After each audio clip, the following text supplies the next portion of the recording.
Depuis des décennies, une rumeur persiste, se propageant dans les films, les livres et même les discussions de café. Nous n'utiliserions que 10% de notre cerveau. Que se passerait-il si nous pouvions exploiter les 90% restants? Serions-nous des génies, des télépathes ou des hommes divins? Mais d'où vient cette idée et surtout, est-elle vraie? Bienvenue sur Brian Raconte, la chaîne où on démonte les mythes, explore les théories les plus folles et surtout où on se cultive avec style. La fameuse idée que nous n'utiliserions que 10% de notre cerveau remonterait à la fin du 19e siècle.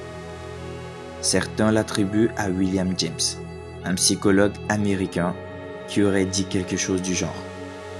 L'homme n'utilise qu'une petite partie de ses ressources mentales.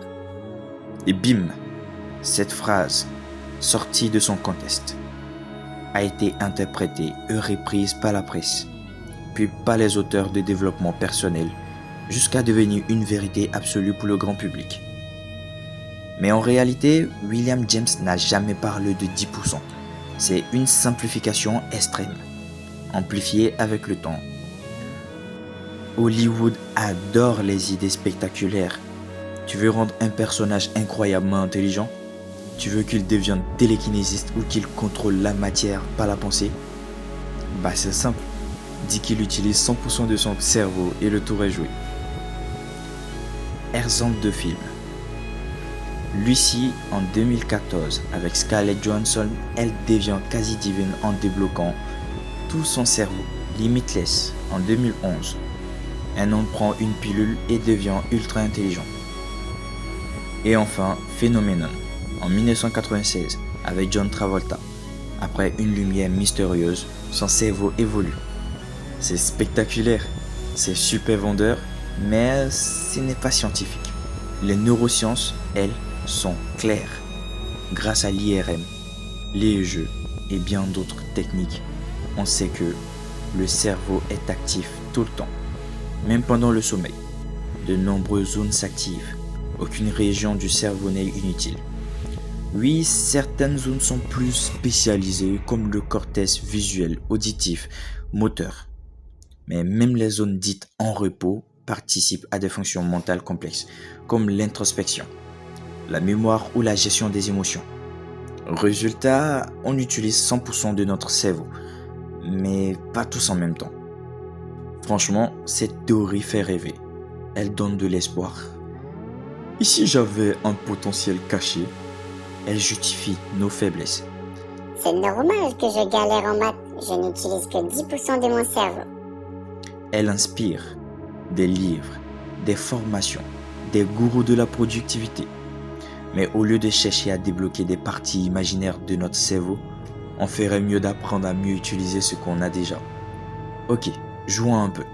Imaginons que cette histoire de 10% soit vraie. Si on débloquait les 90% restants, voilà ce qui pourrait potentiellement, en théorie, arriver.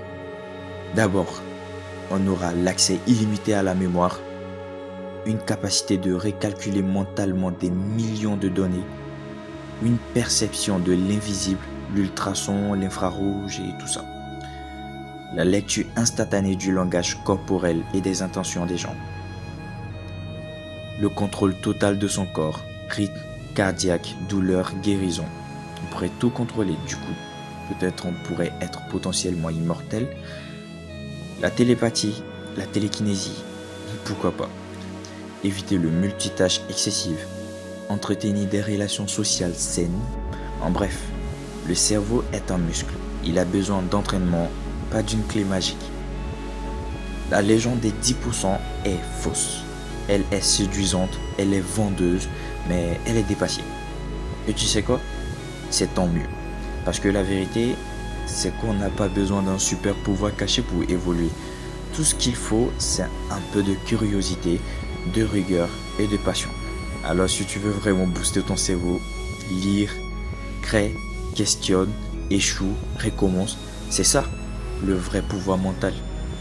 Abonne-toi à Brian Raconte et active la cloche, sinon tu n'utiliseras que 5% de ta curiosité.